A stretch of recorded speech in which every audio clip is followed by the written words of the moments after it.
warahmatullahi wabarakatuh.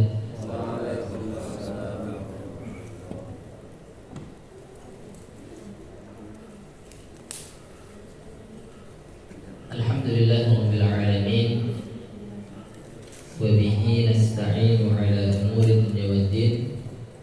Wassalatu wassalamu ala asyrafil anbiya'i wal mursalin wa ala alihi wa ashabihi wa man tabi'ahu bi ihsanin ila yaumiddin, amma ba'du.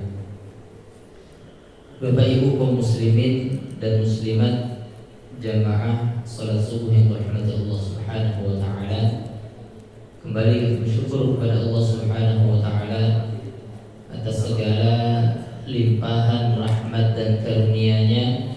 Allah masih memberikan kesehatan dan kesempatan kepada kita semuanya, sehingga kita kembali dapat hadir di musalla ini melaksanakan sholat subuh berjamaah. Mudah-mudahan ini kelak menjadi syafaat bagi kita semuanya, karena perjalanan seorang muslim ke masjid pada waktu gelap, pada malam hari atau waktu subuh, kelak itu akan menjadi saksi dan bersyafaat kepada Allah Subhanahu wa taala bahwasanya dia termasuk di antara orang-orang yang terhindar dari sifat kenifakan. Salawat dan salam kita haturkan kepada uswah dan qudwah kita Rasulullah sallallahu alaihi wasallam. Allahumma shalli ala sayyidina Muhammad wa ala ali sayyidina Muhammad. Salamullahi alaika ya Rasulullah. Bapak Ibu kaum muslimin dan muslimat yang dirahmati Allah Subhanahu wa taala.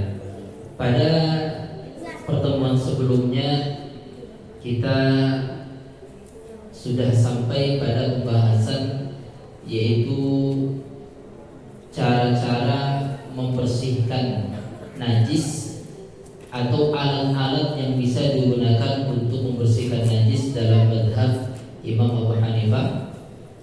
Terakhir kita sampai pada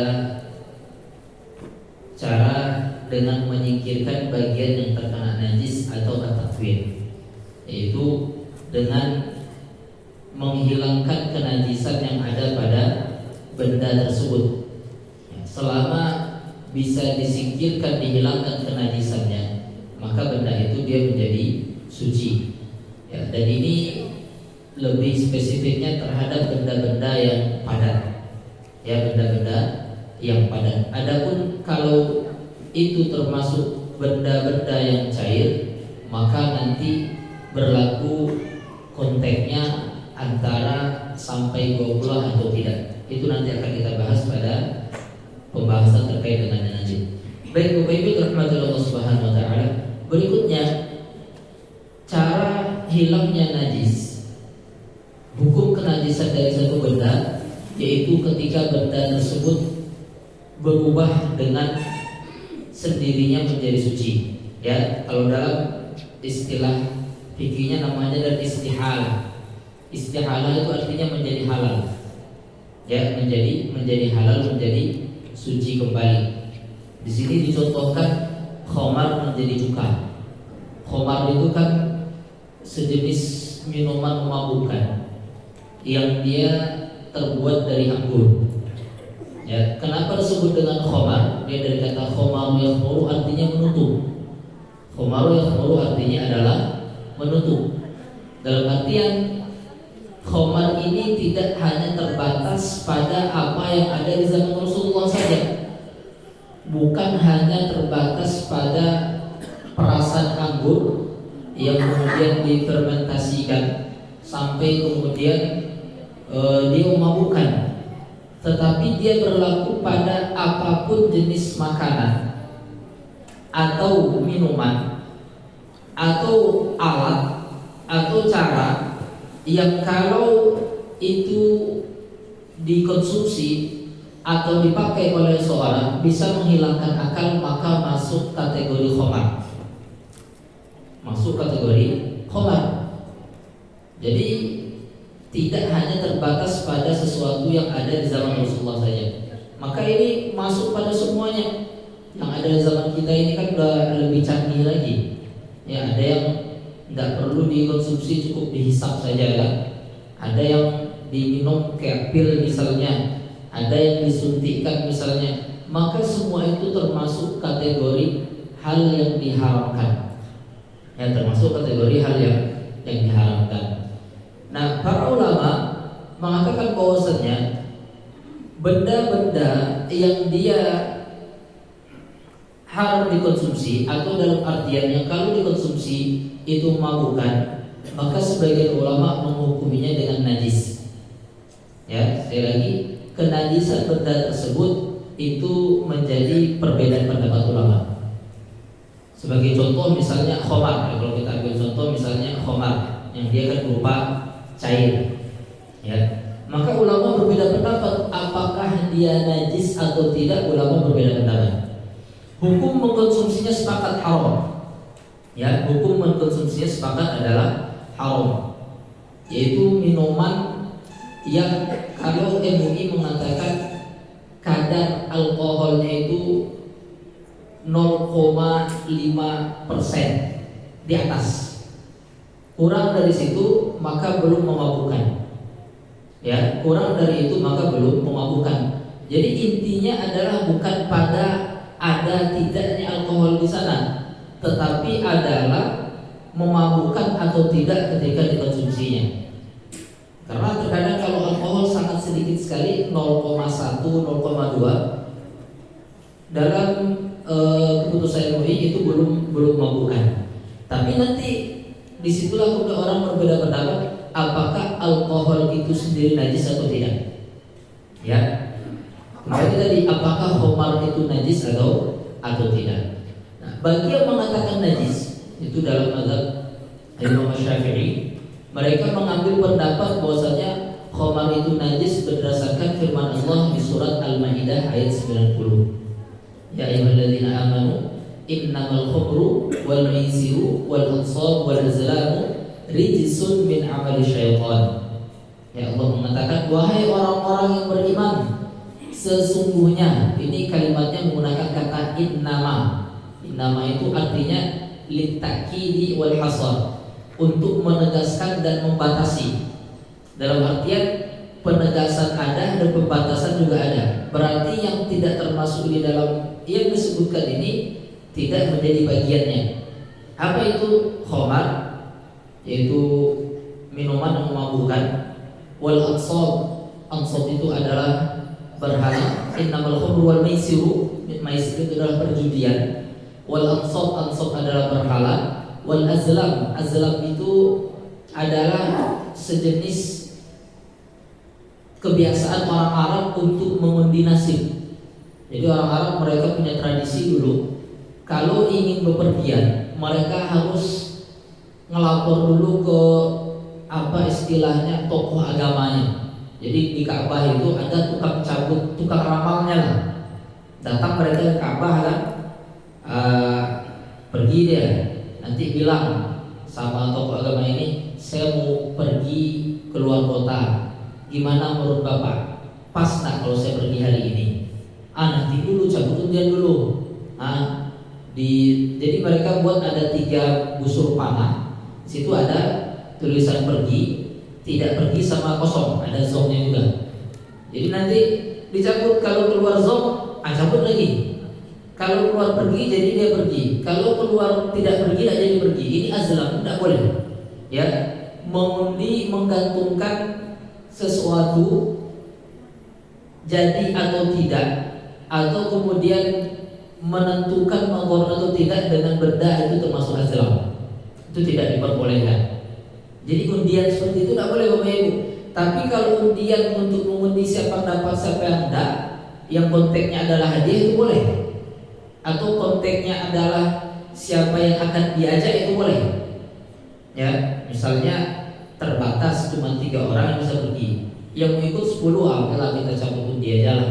Yang keluar namanya dia barangkali itu boleh. Ya dalam arti untuk memilih boleh.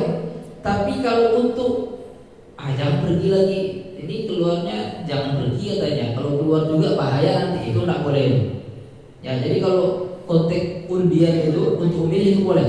Bahkan itu menjadi syariat kalau dalam konteks ini ibu-ibu mohon maaf poligami, ya istri 4, suami pergi keluar kota, bawa 4-4-nya nggak mungkin kan, besar biayanya, salah satu saja cabut undian tuh, seperti itu syariatnya. Ya jangan yang muda terus dibawa, kan? Cabut undian, keluar namanya dia berangkat. Itu syariat dalam konteks poligami. Dalam artian memang mencabut undian untuk siapa yang pergi, untuk siapa yang dapat itu boleh. Tapi kalau konteksnya tadi itu namanya azlam, ya, yang jadi tidak pergi. Atau mungkin bisa saja kalau sekarang orang tidak pakai itu dengan misalnya lihat tadi saya nampak ada burung gagak lewat tadi, janganlah keluar lagi hari ini bahaya. Itu pertanda tuh, itu tidak boleh. Itu masuk dalam konteks tatawur. Ya, azlam itu nama digunakan di zaman jahiliyah. Kalau tatawur itu sifatnya umum, ya sebuah bentuk keyakinan. Maka kembali dari khabar, ya dalam mazhab Syafi'i dikatakan apa? Innahu rijsun. Allah mengatakan dengan kata rijsun, dan rijsun itu diantara artinya adalah najisun. Maka mazhab Syafi'i mengatakan khabar itu najis. Tapi dalam mazhab lain, diantara Imam Abu Hanifah, beliau mengatakan khabar itu tidak najis. Berdasarkan dalil apa? Dalil bahwasannya ketika Allah mengharamkan khamar itu di Madinah, penduduk Madinah ketika itu mereka membuang khamarnya langsung. Jadi khamar itu Bapak Ibu memang diharapkan bertahap. Jadi ada hal-hal di dalam Islam yang diharapkan bertahap, ada yang langsung. Di antara bertahap itu masalah khamar, karena sudah menjadi tradisi di zaman mereka. Ya kayak orang Eropa sekarang lah, jadi hal yang biasa. Itu dulu kondisi kaum jahiliyah orang Arab ketika itu. Para sahabat kan banyak juga yang dulunya seperti itu, makanya bertahap. Pas terakhir sudah mantap umat Islam keimanannya sudah di Madinah, maka barulah kemudian khamar itu diharamkan secara total. Apa yang terjadi Bapak Ibu? Ketika diharamkan oleh Allah, turun ayatnya, ya ayat yang ini yang surah Al-Maidah 90 ini ayat pengharamannya. Langsung ketika itu penduduk Madinah mereka memecahkan kendi-kendinya, membuang semua khamar yang ada di rumahnya. Kemana dibuangnya? Ke jalanan. Diriwayatkan Madinah ketika itu becek jadinya. Aku bayang sama kita, entah gimana banyaknya khamar di rumah mereka. Ya, sampai jalan-jalan di kota Madinah ketika itu becek. Semua orang buang khamarnya, ada 1 gentong, ada 2 gentong. Nah ini jadi dalil bagi Imam Abu Hanifah, kalau khamar itu najis tidak akan dibuang sembarangan. Pasti orang buangnya kemana? Buang kamar mandi kan, buangnya ke parit misalnya. Tapi ini tidak dibuang ke jalanan. Maka yang dimaksud rijsun di situ artinya bukan bendanya, tetapi adalah perbuatannya. Jadi disinilah kemudian mengarah nanti kepada alkohol nanti. Apakah alkohol itu najis atau tidak? Di situ nanti mengarah. Yang mengatakan najis berarti tidak boleh alkohol terkena pakaian, berarti harus dilap, dibersihkan, dihilangkan kenajisannya. Tapi bagi mengatakan tidak najis ya nggak apa-apa, dia itu tidak boleh dikonsumsi, ya tidak boleh dikonsumsi, tetapi dia tidak najis ketika disentuh. Baik, nah waktu itu terhormat Allah Subhanahu Wa Taala. Maka ulama mengatakan khamar itu najis, dia khamar ini bisa nanti berubah menjadi cuka, ya. Kalau didiamkan lebih lama lagi nanti zatnya itu bisa berubah lagi, hilang kemabukannya, dia menjadi tidak memabukkan. Jadi saya juga tidak tahu gimana prosesnya karena tidak pernah melihat, menyaksikan juga, tidak pernah mencoba juga. Jadi khamar kalau didiamkan lama-lama itu nanti dia bisa berubah lagi menjadi hilang konteks memabukkannya. Maka dalam mazhab Imam Abu Hanifah, kalau suatu benda atau di sini contohkan khamar berubah dia dari sifat aslinya, maka kemudian dia menjadi suci kembali. Dan ini satu hal yang kemarin kalau warna merah berarti disepakati oleh keempat imam mazhab ini. Ya, mereka semuanya menyepakati bahwasanya ini bisa menjadi suci. Tapi nanti ada perbedaan dalam konteksnya. Kalau Imam Abu Hanifah itu pokoknya walaupun dengan sendiri atau dengan alat boleh. Ya, dicontohkan di sini katanya kalau dimasukkan sejenis benda seperti bawang putih katanya itu bisa nanti lama-lama hilang kemabukannya itu, ya, sehingga kemudian dia menjadi cuka, jadi asam saja, tidak memabukkan lagi. Kalau dalam mazhab Imam Abu Hanifah boleh dengan sendirinya atau boleh dengan usaha untuk menghilangkan kekhamarannya atau kemabukannya. Tapi kalau dalam mazhab Imam Malik atau Imam Ahmad dan Imam Hambali itu bolehnya kalau berubah dengan sendirinya. Ya, bolehnya kalau berubah dengan sendirinya. Dalam artian memang tidak ada niat untuk merubahnya. Ya, dalam mazhab Imam Syafi'i dan Imam Hambali meniat untuk merubah khamar menjadi cuka itu tidak boleh. Dia minuman haram berubah pula jadi cuka itu tidak boleh dalam mazhab Imam Syafi'i dan Imam Hambali. Tapi kalau berubah dengan sendirinya maka halal. Karena konteks asli kan dia benda suci. Ya, ini kita kembali lagi Bapak Ibu, benda asalnya ini dia suci atau tidak. Kalau bahan dasar pembuatnya najis maka otomatis tidak boleh. Tapi kalau bahan dasar pembuatnya adalah suci maka tidak mengapa. Ya, ini yang disebut dengan istihalah. Ya, walaupun ini tentu hal yang sangat langka ya, karena kita juga saya yakin tidak ada dari kita berinteraksi dengan khamar. Baik, ini bisa dibaca atau untuk menunjuk? Untuk menunjuk. Oh, baik. Saya tadi. Baik. Atau tidak seperti ini. Baik, berikutnya Allah Subhanahu wa taala yaitu menyamak. Ini bukan bahasa Minang ya, menyamak yang ada kayak gitu ya. Ini dari kata samak. Ya, ini tidak tahu bahasa apa ini ya. Bahasa Indonesia entah bahasa Indonesia apa sama ini. Bahasa Indonesia ya, menyamak samak ya. Karena kalau bahasa Arabnya namanya dibagh. Ya, dubigho, dabagho, ya dabagu itu kalau di kita makasih Pak, diartikan samak, ya. Apa itu menyamak Bapak Ibu? Menyamak yaitu satu proses di mana seseorang membersihkan hal-hal yang nempel pada kulit, ya. Sehingga kulit itu menjadi murni kekulitannya, tidak ada lagi unsur daging dan lemaknya. Ya, kalau kita lihat beduk kan itu kan dari kulit sapi itu. Nah, itu memang sudah dijemur kemudian dibersihkan sampai memang hanya tinggal unsur kulitnya, tidak ada lagi unsur dagingnya. Beda kalau kita buat jange kan Bapak Ibu kan memang ada dagingnya kan. Kalau kulitnya aja mana ada enak dia. Nah, kalau samak ini membersihkan kulit pada hewan sehingga kemudian unsur kedagingannya atau hal-hal yang di luar kulit itu hilang. Ya, hal-hal di luar kulit itu hilang. Maka ini disebut dengan proses samak. Ya, menyamak atau dibagh. Mungkin Bapak Ibu lebih paham mungkin kalau ada pengalaman, ada berbagai macam cara dia. Ya, bisa dengan dijemur dulu, setelah itu nanti dikerik atau dengan alat. Intinya tadi itu hilang dia kontak yang lainnya sehingga tinggal kulitnya saja. Kenapa? Karena kalau masih ada unsur daging atau lemaknya, dia tidak akan tahan lama. Dia akan kembali membusuk. Ya, dia akan kembali membusuk. Tapi kalau sudah dibersihkan sampai memang tinggal unsur kulit saja, itu tidak akan busuk lagi.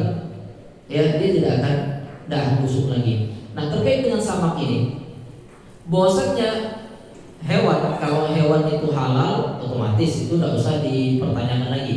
Ya, dagingnya aja boleh dimakan, kulitnya pun boleh dimakan kalau bisa diolah kan. Maka otomatis kulitnya itu suci. Ya, kulitnya otomatis suci. Tapi ini konteksnya adalah pada bangkai atau hewan-hewan yang tidak halal dimakan.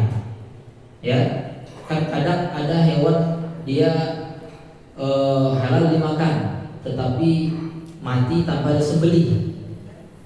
Atau mungkin hewan memang tidak boleh dimakan, haram dikonsumsi, tapi kulitnya bagus. Ya, kulitnya ini tebal misalnya, kulitnya ini misalnya kualitasnya bagus. Maka di dalam Islam benda najis atau dalam artian kulit ya yang najis, baik itu dia bangkai dari hewan yang halal dimakan atau dia hewan yang memang haram dimakan, kalau disamak maka dia bisa menjadi suci. Ya, kalau disamak maka dia bisa menjadi suci, kecuali pada satu hewan yang dia disebut dengan najis al-ain. Ya, yang sepakati oleh ulama satu hewan yaitu babi. Kalau anjing ini ada perbedaan pendapat. Ya, anjing ada perbedaan pendapat. Ada yang mengatakan dia tidak najisul ain, kenajisannya hanya pada liurnya saja. Kau baik itu jangan kaget tentang anjing ini, ulama berbeda pendapat. Kalau dalam mazhab Syafi'i kenajisannya walaupun hanya liurnya saja disebutkan dalam hadis, tapi berefek seluruhnya. Mazhab Syafi'i memang lebih ketat ya. Jadi dalam mazhab Syafi'i menyentuh anjing itu najis dan dia bisa, atau kemudian seseorang terkena najis Allah, nanti cara mensucikannya dengan dicuci 7 kali, salah satu dengan tanah. Kalau dalam mazhab Maliki itu kalau basah bulunya, ya kalau bulunya basah maka najis dia, karena beliau berpendapat kenajisan baru bisa pindah kalau dia basah. Ya, kenajisan baru bisa pindah kalau dia basah. Kalau kering dia najisnya tidak berpindah. Kalau dalam mazhab Imam Abu Hanifah yang najis hanya air liurnya saja. Kalau di Mesir Bapak Ibu, itu di situ kan mazhab Imam Abu Hanifah itu orang ya biasa pelihara anjing, pegang-pegang gendong anjing itu biasa. Karena mereka berpendapat yang najis hanya liurnya saja. Kalau ini sepakat, ya kalau ini sepakat yang najis hanya liurnya saja. Tetapi memelihara anjing di dalam Islam itu dilarang kecuali 2, untuk berburu atau untuk menjaga rumah. Cuma 2 itu aja. Jadi tetap memang dalam artian anjing ini termasuk hewan yang memang boleh oleh manusia walaupun oleh muslim untuk dipelihara, untuk dipergunakan. Cuma 2 saja, untuk menjaga rumah atau untuk berburu. Kalau sekarang kan kadang orang untuk dipelihara tinggal di rumah, anjingnya lucu dia kan, anjing apa namanya gitu, itu nggak boleh, ya, karena memang malaikat tidak akan masuk. Sehingga kalau ada yang misalnya melihara anjing untuk berburu, untuk jaga rumah pastikan nggak masuk rumahnya. Untuk berburu buat kandang khusus. Untuk jaga rumah pastikan dia di luar saja, ya, biar kemudian tidak masuk ke dalam rumah. Nah, kembali ke sini Bapak Ibu. Maka kalau untuk babi itu mutlak dia najis semuanya. Dia najis semuanya, disamak pun tidak bisa. Tapi untuk selain itu, ya, atau mungkin kalau anjing kita masukkan ke babi juga lah, karena kalau dalam mazhab Syafi'i dia najis. Maka selain anjing dan babi itu boleh kulitnya disamak. Misalnya buaya misalnya kan, harimau misalnya, atau yang kulit-kulitnya bagus lah, maka itu boleh disamak dan boleh digunakan. Ya, dan otomatis yang menempel di luar kulitnya itu bulunya itu menjadi suci juga. Ya, itu menjadi suci juga. Ini ada beberapa hadis menyebutkan, diriwayatkan oleh Imam Muslim, sebutkan jika kulit disamak maka ia menjadi suci. Ya, jika kulit disamak maka ia menjadi suci. Pernah juga satu ketika Rasulullah meminta air minum pada para tamu, ya, kepada seorang wanita minta air minum, kemudian wanita ini mengatakan ada air, cuman saya menyimpannya di kulit hewan, ya, yang dia sudah mati. Rasulullah kemudian bertanya, apakah kamu tidak menyamaknya? Perbuatan jawab iya. Kata Rasulullah, sesungguhnya samakan itu telah menyucikannya. Jadi menyamak kulit hewan yang dia sudah mati maka itu diperbolehkan. Dalam hadis lain pernah satu ketika ada seekor kambing yang sudah mati jadi bangkai, maka Rasulullah mengatakan, kok tak kalian ambil kulitnya? Kata para sahabat, Rasulullah ini bangkai. Kata Nabi, yang haram itu adalah dagingnya, ya, tapi apa? Yang diharamkan ialah makannya, kata Rasulullah. Yang diharamkan ialah makannya, tetapi kulitnya boleh dipakai atau dipergunakan dengan cara disamak. Jadi Bapak Ibu, ini termasuk hal yang diperbolehkan. Nah, cuman nanti di sini terjadi perbedaan pendapat di warna merah. Berarti semua sepakat, baik Imam Abu Hanifah, Imam Malik, Imam Syafi'i, Imam Ahmad sepakat bahwasanya dengan menyamak kulit hewan itu menjadikannya suci. Cuman kalau Imam Malik yang beliau beda sendiri, kesuciannya hanya boleh dipergunakan untuk sesuatu yang kering atau kemudian tidak dipergunakan untuk sholat. Kalau dalam mazhab Imam Malik, jadi hanya boleh untuk sesuatu yang kering. Nah, mungkin untuk jadi sepatu bisa tuh, untuk jadi ikat pinggang itu bisa, untuk jadi tas itu boleh. Tapi kalau untuk jadi wadah minum tidak bisa. Jadi kalau dulu, kalau Bapak Ibu mungkin nonton film Arab tuh kadang ada tempat minumnya dari kulit memang, ya, dari kulit itu yang dipakai sama mereka. Itu dalam mazhab Maliki tidak boleh. Hanya boleh digunakan untuk yang dia kering. Karena tadi mazhab Maliki kan mengatakan benda najis, hukum asal dari najis, kalau dia basah jadi najis lagi, kenajisannya kembali. Yaitu dalam mazhab Maliki tadi. Tapi yang lain mengatakan tidak, karena berapa dalil tadi kan, ada yang pakai air minum segala macam. Dan juga tadi dalam mazhab Maliki tidak boleh dipakai sholat. Ikat pinggangnya dari kulit buaya, nggak boleh dipakai sholat. Ya, lepas dulu kalau mau sholat dalam mazhab Maliki. Karena beliau mengatakan hanya diperbolehkan, dipergunakan, tetapi ketika dipakai sholat itu tidak diperbolehkan. Baik, ini terkait dengan menyamak, maka ini termasuk hal yang disepakati oleh para ulama. Ya, sehingga Bapak Ibu ini boleh dilakukan. Bahkan kan saya lihat ada orang malah sengaja melihara buaya itu, ya diambil kulitnya. Baik, yang berikutnya Bapak Ibu rahmati Allah Subhanahu wa taala. Ya.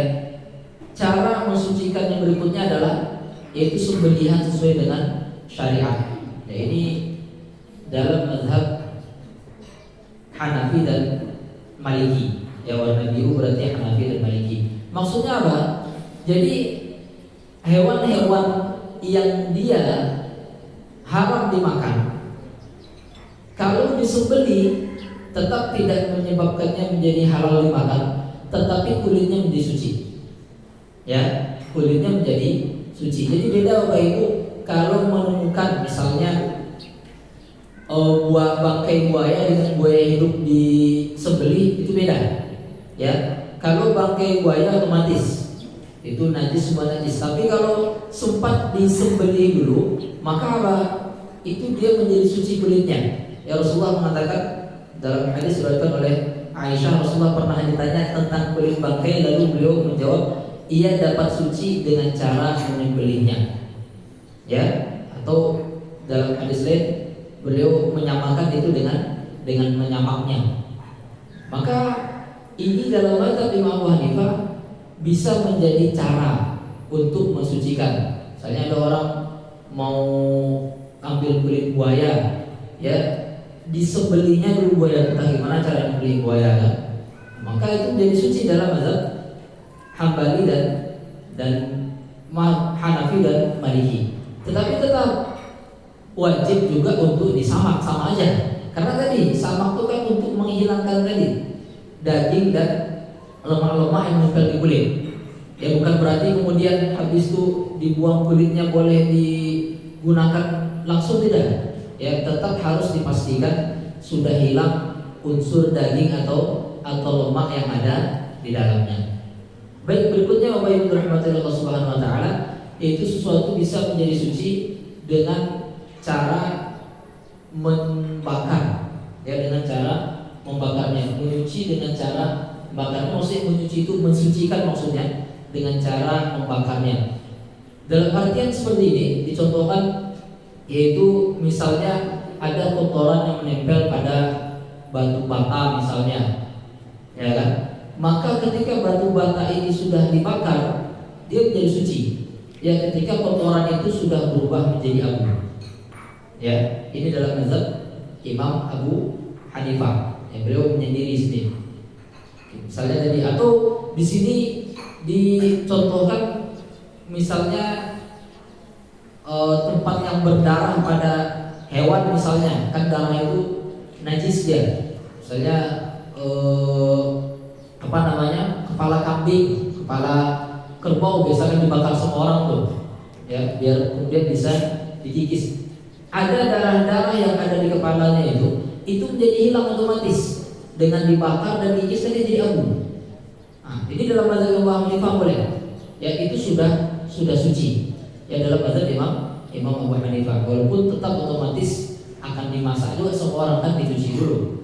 Baik, berikutnya Bapak Ibu rahmatullah Allah Subhanahu wa taala, cara berikutnya itu dengan cara menguras, yaitu an-nazbu, ya, menguras. Nah, ini tadi yang saya maksud dalam konteks tadi, kalau misalnya najis masuk pada air, konteks 20 tadi.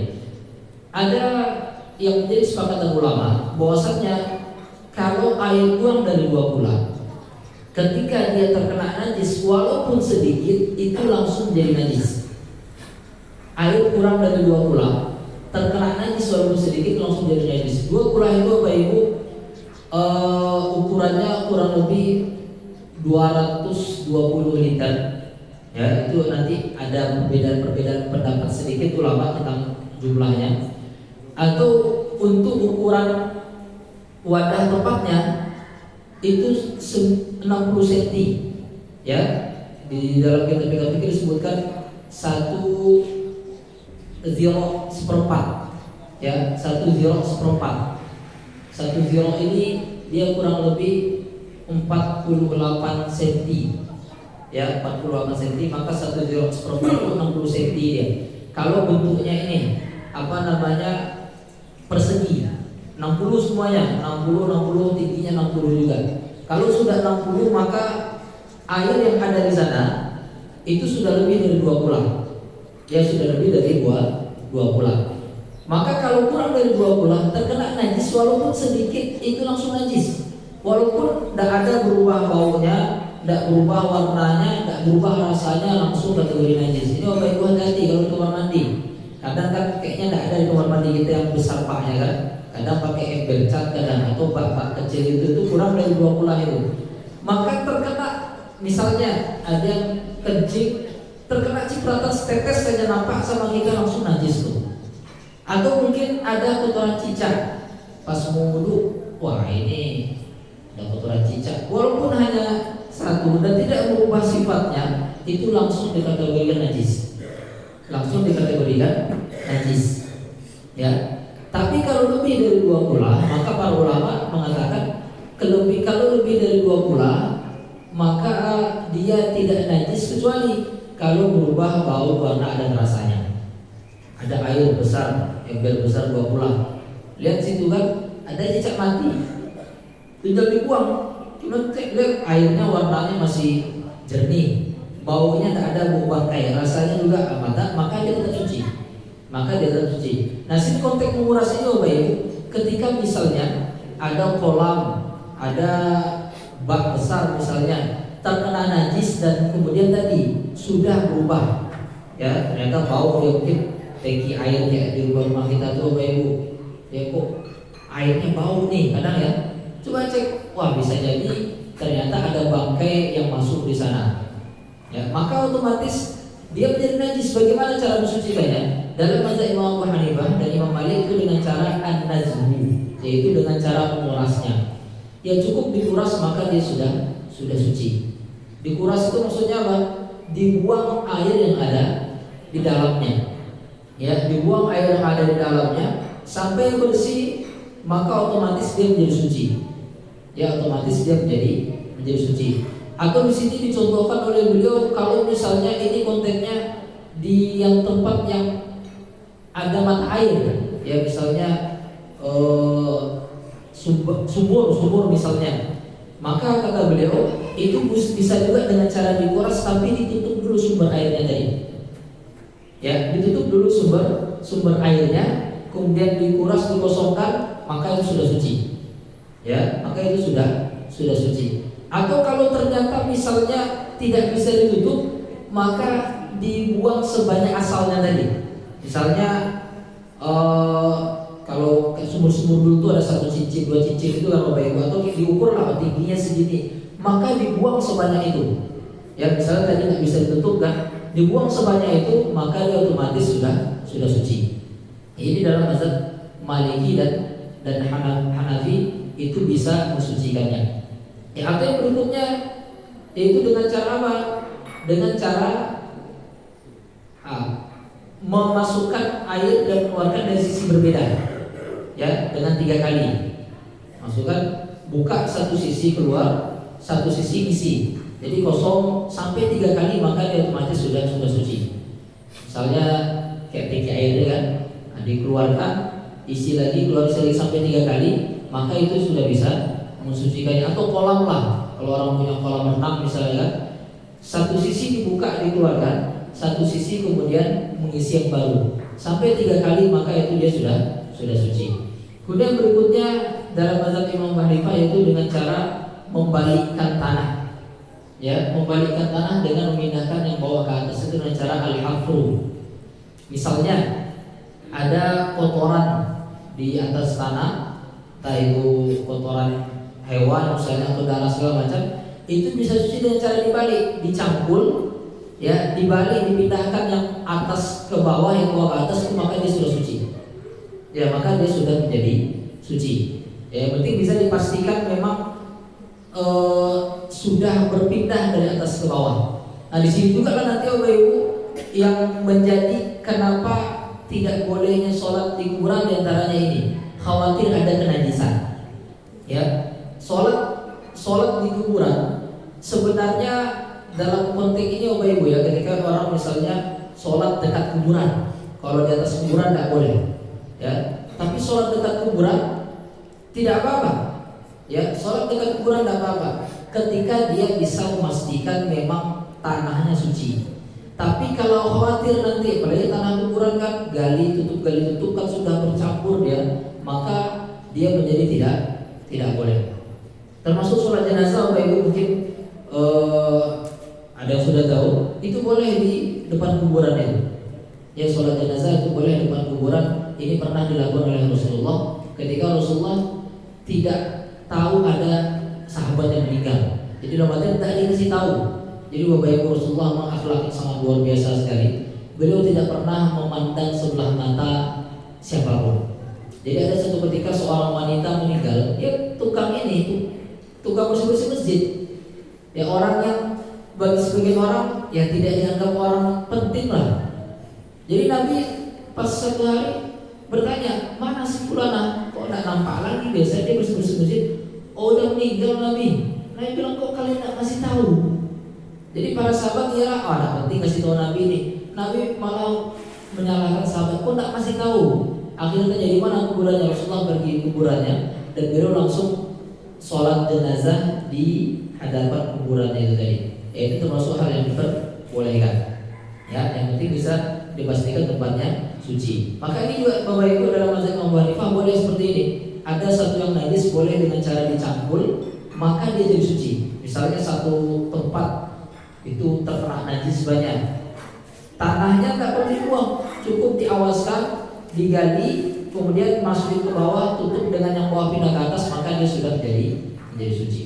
Baik, berikutnya masih dalam ini sudah Maliki. Yang berikutnya yaitu kita pindah kepada mazhab Maliki.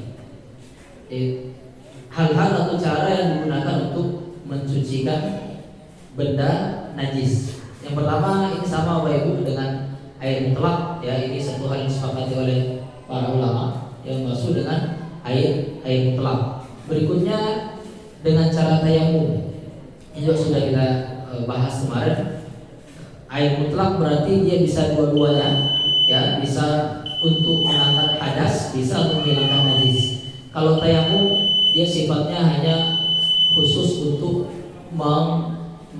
membolehkan sholat saja, ya, tidak mengangkat hadas dan juga tidak menghilangkan najis dengan tayamum. Kemudian yang berikutnya dalam mazhab Imam Abu Hanifah, Imam Malik ini sama dengan Imam Abu Hanifah mengusap dengan potongan kain yang dibasahi. Habis bedanya ini, kalau Imam Malik harus dibasahi kain tadi, kalau Imam Abu Hanifah tidak. Kan kita contohkan tadi dengan pedang misalnya, atau kaca terkena cipratan darah misalnya, atau najis, basahin kain dilap itu sudah suci.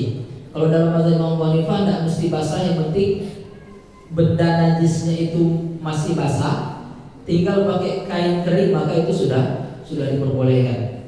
Kemudian yang berikutnya memercikan air ke pakaian jika diragukan kenajisannya. Dalam mazhab Maliki misalnya ada najis pada satu pakaian, tapi kita ragu, ya, kita ragu ini najisnya di sebelah mana, atau ini najis atau tidak. Maka untuk menghilangkan keraguan, walaupun cara terbaik dengan dicuci, ya, tapi boleh saja dalam mazhab Imam Malik dengan dicipratkan air saja boleh. Ya, dicipratkan air sampai merata itu boleh. Ketika ada keraguan, jangan Bapak Ibu udah jelas yakin ragu juga itu tidak bisa. Udah jelas, sudah dicium pula baunya kan, itu berarti sudah jelas-jelas najis, maka harus dicuci sampai bersih. Tapi kalau ragu, tidak ada cium baunya, tidak ada, cuman kayaknya adalah kena, maka itu boleh dengan cara dicipratkan. Kemudian berikutnya menggosokkan bagian yang terkena najis ke tanah. Ini sama dengan mazhab Imam Abu Hanifah. Kalau sendal misalnya terkena najis, maka tinggal digosok-gosokkan saja, itu dia sudah suci. Ya, kalau sendal terkena najis, digosok-gosokkan dia sudah suci. Kemudian yang berikutnya pakaian yang panjang. Ini sama tadi dalam mazhab Imam Abu Hanifah juga, kalau dia terkena najis. Tapi Imam Malik sih menambahkan, beliau mensyaratkan ketika kain panjangnya ini niatnya bukan untuk sombong. Nah, karena ini yang di zaman jahiliyah dulu, di orang Arab dulu. Kenapa kemudian ada konteks memanjangkan kain di bawah mata kaki? Itu termasuk hal yang dilarang, bahkan diancam dengan hukuman neraka. Itu memang menjadi tradisi orang Arab dulu. Semakin panjang kainnya itu semakin menunjukkan kebangsawanannya. Jadi itu ilahnya. Maka para ulama mengatakan kalau dengan niat sombong, memang itu perbedaan pendapat. Ada yang mutlak, yang cukup keras seperti itu. Pokoknya di bawah mata kaki finnar, di bawah mata kaki neraka. Akhirnya si bulan neraka. Ada seperti itu Bapak Ibu. Tapi ada yang lain, yang ini pendapat yang lebih lebih bijak dalam artian melihat dari dua sisi, yaitu ketika niatnya sombong. Ketika dia sombong, dan itulah konteksnya di zaman jahiliyah dulu.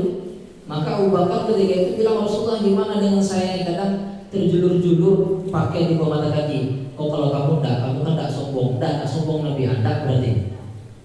Maka tadi kata Imam Malik, kalau konteksnya sombong maka tidak bisa.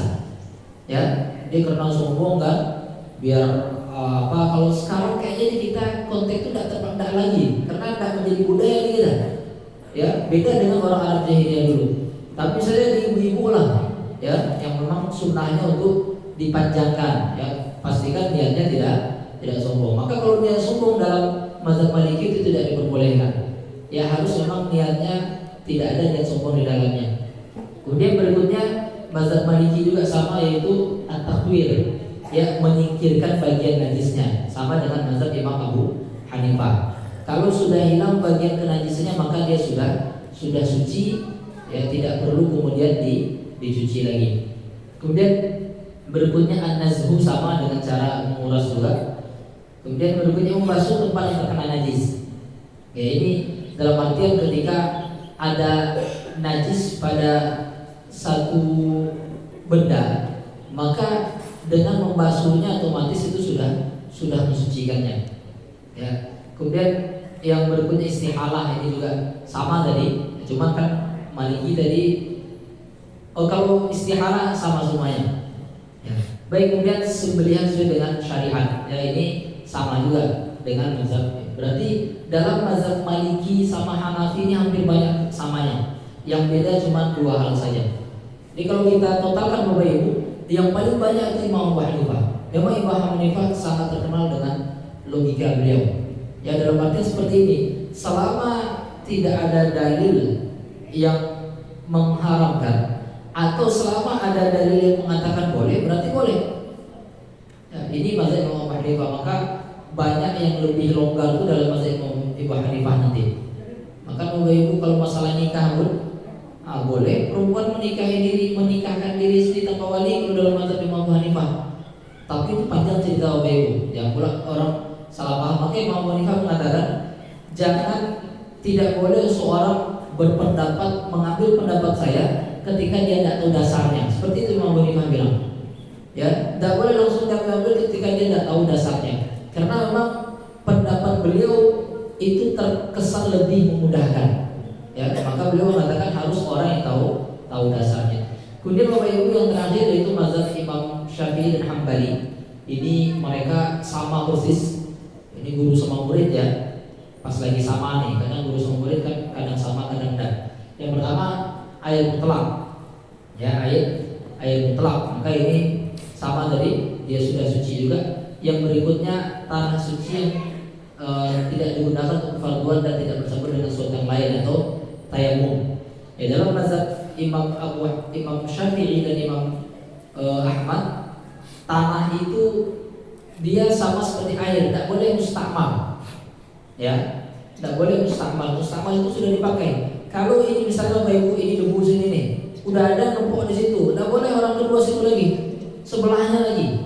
Jadi dalam mazhab Imam Syafi'i, baik itu air ataupun tanah debu itu ada konteks mustakmalnya. Kalau sudah mustakmal tidak boleh. Ya, mustakmal di sini untuk kefarduan. Misalnya kembali ke air tadi kan, air mustakmal. Ada orang berwudu niatnya untuk mengangkat hadas, untuk melaksanakan sholat fardu, maka air bekas sisa dia berwudu itu menjadi air mustakmal. Tapi kalau orang cuma nyuci tangan saja pakai air itu dan tangannya bersih, atau dia berwudu cuma untuk mengulang wudu, dia belum berhadas hanya untuk mengulang wudu, maka air bekas wudu itu tidak apa-apa. Ya, karena tidak digunakan untuk mengangkat hadas. Maka di sini disebutkan yang tidak digunakan untuk kefarduan. Kalau tayamum otomatis hanya boleh untuk hal yang fardu saja, untuk melaksanakan sholat. Maka kalau sudah dipakai oleh seorang untuk tayamum di sana, tidak boleh orang berikutnya tayamum di situ juga.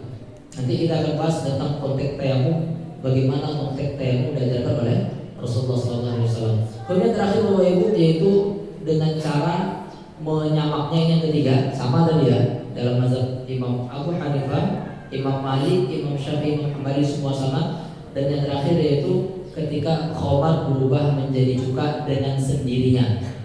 Itu yang menjadi pembeda dalam mazhab Imam Abu Hanifah tadi. Kalau Imam Abu Hanifah boleh diusahakan, ya mungkin mubazir, mungkinnya ini khamar mubazir nih, kalau dibuang bisa jadi cuka nih. Dalam mazhab Imam Abu Hanifah boleh, ya udah dicampur dengan apa berubah dia jadi cuka. Tapi dalam mazhab Imam Syafi'i, Imam Hambali tidak boleh. Biarkan aja, taruh aja lama-lama. Kalau nanti sudah berubah jadi cuka dia, maka boleh. Ya, tidak boleh kemudian ada usaha dari manusia untuk merubahnya. Baik Bapak Ibu rahmati Allah Subhanahu wa taala, maka inilah pembahasan kita terkait dengan benda-benda yang bisa digunakan untuk bersuci. Ya, sehingga ini menjadi satu tambahan ilmu bagi kita ketika misalnya ada hal-hal yang terjadi pada kita. Jadi kita udah tahu nih Bapak Ibu, jadi udah bisa pilih kita nih. Berarti saya kalau ini pakai mazhab Hanafi ini mantap juga nih. Ada bisa pilih. Kita tahu dasarnya. Contoh tadi kan mau ke masjid pakaiannya terkena najis, tapi karena sudah terkena lagi oleh tanah berikutnya dia menjadi suci.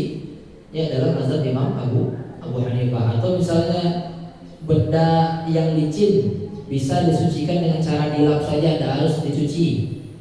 Itu bisa dipakai mazhab Imam Abu Hanifah. Ini golok nih kalau dicuci pakai air nanti karatan dia. Pakai mazhab Imam Abu Hanifah aja lah. Ya, karena terkadang dibawa dia untuk sholat kan, maka otomatis kalau dengan mazhab Imam Abu Hanifah dia sudah suci. Nah, ini Bapak Ibu, sehingga dengan kita mengetahui perbedaan mazhab ini menjadikan kita orang yang terbuka, ya, orang yang toleran, ya, toleran dalam makna yang benar, ya, toleran dalam makna yang benar, karena ada juga orang yang toleran dalam makna yang bablas, makna yang dia tidak tepat. Selama itu ada dasarnya, ya, dari 4 mazhab ini, maka kita harus saling toleransi, tidak boleh saling ngotot. Tapi ada satu hal yang perlu kita ingat, sebaiknya seorang ikut pendapat tempatan. Ikut apa yang sudah dilakukan di tempatan itu, jangan sengaja menyelisih.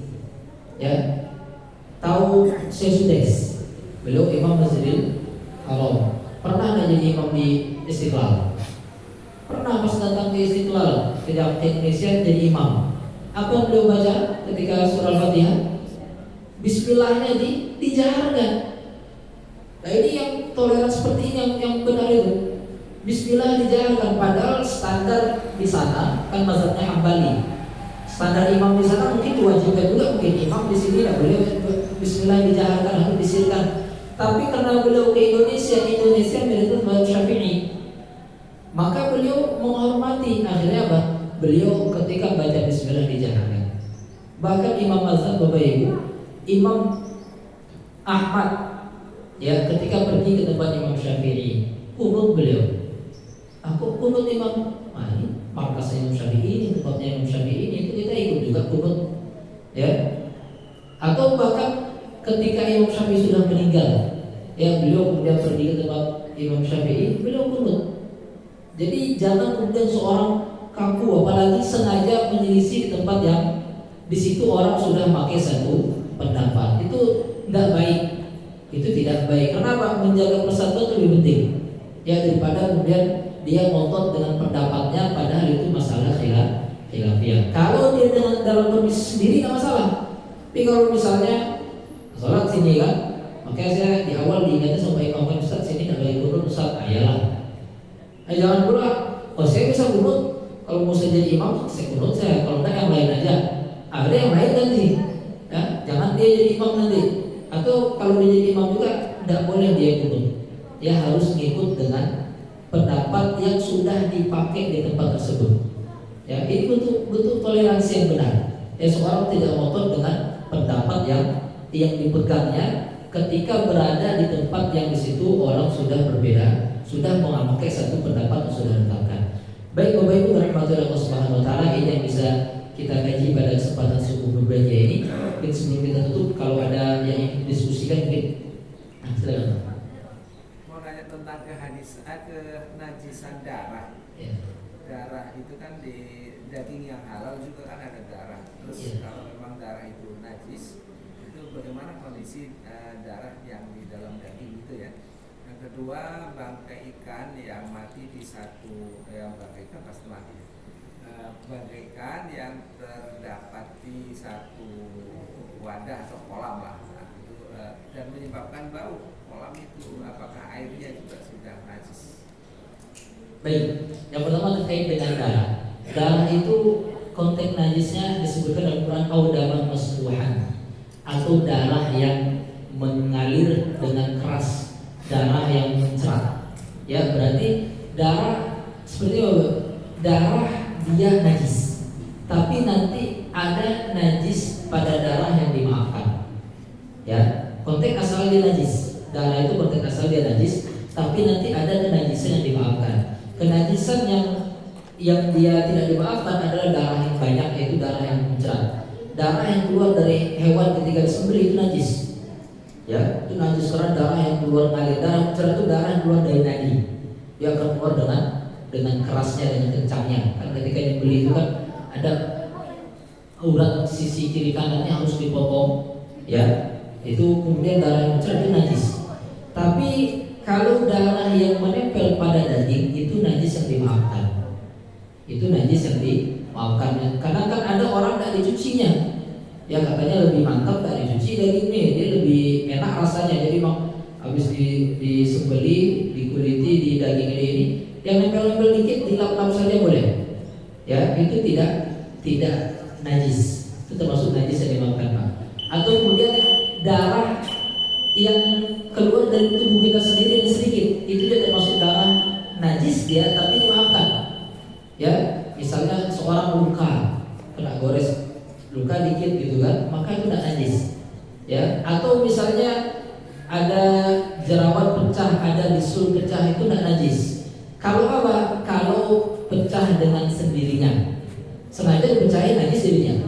Ya, jadi yang darah atau nanah yang dari tubuh kita ketika pecah dengan sendirinya atau terkena dengan sendirinya, maka dia tidak najis. Jatuh dia lecet-lecet kan, kemudian sholat darahnya masih ada dikit-dikit, itu darah yang dimaafkan, itu najis yang dimaafkan. Itu ya, jadi darah masalah najis, tapi nanti ada yang dia dimaafkan. Kemudian yang berikut terkait dengan ikan tadi, otomatis tadi kita sampaikan kalau kolamnya lebih dari 2 bulan, kalau sudah berubah bau, warna dan rasanya, otomatis dia menjadi najis. ikan tersebut dia tetap suci. Tapi nanti tetap konteksnya untuk ikan, bangkai ikan itu nanti dilihat dari konteks kesehatan lagi. Masih aman nggak dikonsumsi? Dia halal, tapi masih toib tidak, masih aman nggak dikonsumsi. Kalau sudah tidak aman lagi, maka nggak boleh. Apalagi kalau sudah bisa dipastikan ini berpenyakit, bisa mengandung bahaya, bisa jadi haram. Ya, tapi kalau kemudian ini udah nggak bagus Pak, udah agak gimana, tapi masih tidak membahayakan, maka tidak masalah. Tapi kalau sudah seperti tadi, dia tidak bolehnya bukan karena dia dihukumi najis, tidak, tetap suci, tapi karena dihukumi berbahaya jika dikonsumsi. Baik itu ya. Mungkin ada lagi Bapak Ibu, silakan. Terima kasih. Ini kita sudah membahas tentang najis, hadas dan dilarang gunakannya. Ini dalam kehidupan sehari kita zaman sekarang, kita kan banyak memakai jasa laundry. Jadi sementara kita tidak tahu proses laundry itu apakah airnya itu juga betul-betul air yang mutlak atau tidak. Sedangkan pakaian yang kita pakai atau ada bercampur-campur, ada yang benar-benar najis. Jadi bagaimana itu status dari pakaian yang kita laundry. Itu yang kedua dengan berkaitan dengan laundry juga, dan harumnya itu atau untuk ya harumnya lah. Apa itu sudah ada jaminan itu hal yang boleh untuk dipakai bagi kita yang melaksanakan sholat. Itu aja. Baik, ya, menjadi keharusan bagi seorang muslim untuk memastikan. Ya, jadi Bapak Ibu kalau mau laundry memang kita harus pastikan tempat laundry ini aman. Kita harus ya dalam artian harus bertanya, harus memastikan. Ya Pak, ini airnya bersih kan? Nah, tapi dalam arti seperti ini, seorang yang punya jasa usaha, dia harusnya sudah bisa meyakinkan konsumennya. Ya, laundry tempat kami airnya bersih, suci, ini semua. Itu untuk memastikan pelanggan tenang. Dan kita sebagai pelanggan boleh mempertanyakan itu. Ya, kalau misalnya sudah kita tanya, dia bisa memastikan, kita lihat, nanti andai mereka berkhianat, kita tidak masalah lagi. Ya, kita tidak masalah lagi. Yang penting kita sudah cari tahu. Tidak mungkin kita tidak perlu kemudian tiap hari nanya. Ini tadi, itu tidak perlu. Yang penting di awal kita pastikan Pak. Ya, tidak nanya sama sekali itu juga tidak boleh juga. Apalagi, maka kita harus lihat, oh ini bagus nih, ini orangnya amanah, ini tempatnya bersih nih. Itu menjadi satu keharusan seseorang untuk memastikan kesucian sesuatu yang akan digunakannya. Ya, tapi kita cukup di awal untuk memastikan. Dan bagusnya orang yang punya jasa usaha ini itu sudah diberikannya garansi. Termasuk tadi Pak, semprot segala macam bisa diyakinkan ini kami pakai merek ini insya Allah sudah ada label halal MUI-nya segala macam, ya sudah. Maka dengan itu kita sudah cukup aman. Ya, itu sudah cukup aman. Tapi kalau dari awal kita sudah yakin kenal orang segala macam dan kita tak nanya, insya Allah tidak apa-apa. Ya ketika emang kita yakin bahwasanya orang ini amanah, apalagi misalnya air di sekitar kita juga suci, nampak sama kita segala macam, maka itu diperbolehkan. Yang nggak boleh itu kalau misalnya yang kita perlu kalau kita di daerah minoritas, itu perlu tuh. Kalau bisa jangan di daerah minoritas. Khawatir di daerah mereka tak peduli dengan, tapi kalau yang muslim dia harus tahu ini harus suci, kalau tak nanti dia berdosa. Kalau pengusaha muslim dia harus tahu kalau tak suci dia dosa. Itu orang baju dipakai sholat, baju dipakai ini, dosanya ngalir. Jadi Pak, ada pahala jariah, ada dosa jariah. Kalau dipakai orang sholat, sholatnya tak sah, dia ikut berdosa. Ya karena ternyata dia sengaja mencucinya dengan sesuatu yang najis. Baik, mungkin itu Pak ya. Baik Bapak Ibu rahmatullahi Allah Subhanahu wa taala, mungkin cukup Bapak Ibu, ada lagi? Cukup mungkin ya. Baik, mudah-mudahan apa kita kaji pada pertemuan kali ini bisa kita ambil manfaat semuanya sehingga bisa menambah wawasan keilmuan kita dan bisa kita amalkan dalam kehidupan sehari-hari. Ini yang dapat saya sampaikan pada kesempatan subuh berbahagia ini. Mohon maaf kalau ada perkataan yang tidak pada tempatnya. Aku qouli hadza wa astaghfirullah li wa lakum. Subhanakallahumma wa bihamdika asyhadu an la ilaha illa anta astaghfiruka wa atubu ilaik. Assalamualaikum warahmatullahi wabarakatuh.